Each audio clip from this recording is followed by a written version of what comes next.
I've worked with large and small businesses for over 35 years, and the number one problem I see, keeping your team productive and loyal without burning yourself out. Now I get it, your team feels like they're constantly falling short. Maybe you even started to believe that they're just not motivated, or worse, they're lazy. And hey, I'm not going to argue with you on that. It certainly seems that way. It's easy to look at the missed KPIs and think the problem lies with your team members themselves. It's frustrating, especially when you're investing your time and the company's budget into making sure that things run smoothly. But here's the thing, there is a solution. There are companies out there that don't have this problem, and I'll show you how you can be one of them without paying your team more money, giving them more time off, or even letting them work fewer hours. It's easy to see that most companies don't know this solution because just look around. There's a real trend happening across industry, and you've probably heard of it. Things like quiet quitting, where employees do the bare minimum to avoid getting fired, and job hopping, where the workers jump from company to company just to chase higher salaries. You're seeing it in your team and thinking, why can't they just stick around and put in the effort? You're not alone. Executives and upper management everywhere are feeling this.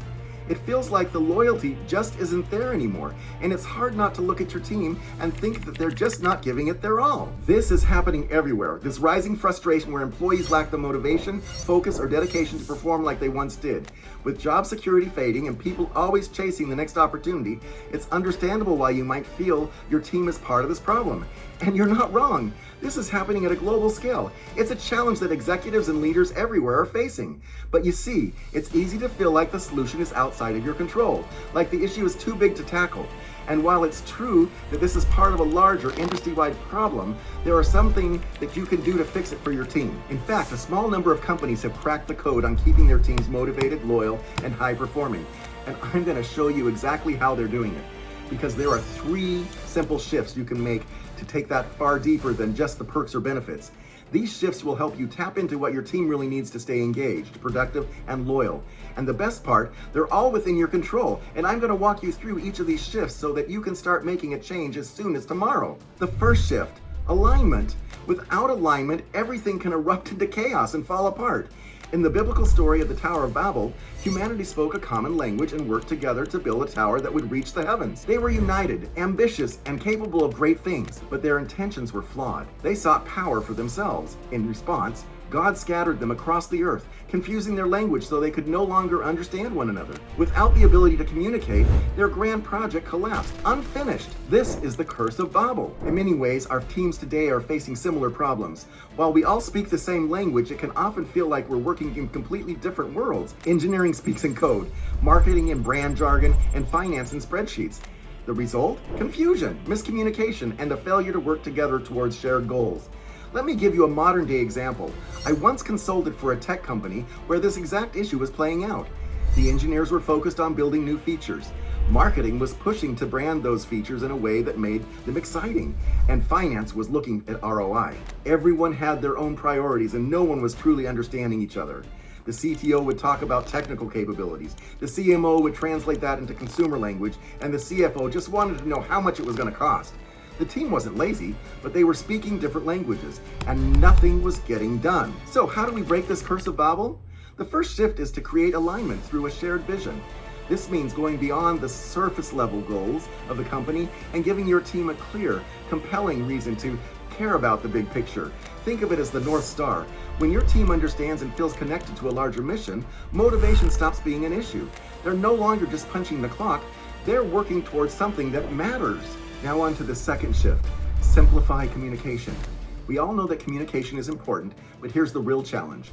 More communication does not mean more productivity. It's not about adding more meetings or sending more emails. It's about creating a common language where everyone can understand.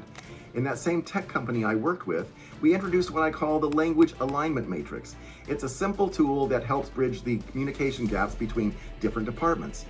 The idea was to break down each department's jargon and find a way to communicate that made sense for everyone. Engineers learned how to simplify their language when speaking to marketing.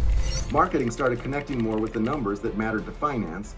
And finance learned how to ask questions that weren't just about the bottom line. This shared language wasn't just about better meetings, it changed how the team worked. Suddenly, things started moving faster. Decisions were made with less confusion, and most importantly, people understood one another. The Curse of Babel was lifted and the team could actually work together. So if you're struggling with communication within your team, it's time to simplify and unify your language. This shift will remove bottlenecks and make sure everyone is on the same page. Finally, let's talk about the third shift, team ownership, or in other words, involving your team in the creation of your vision and goals.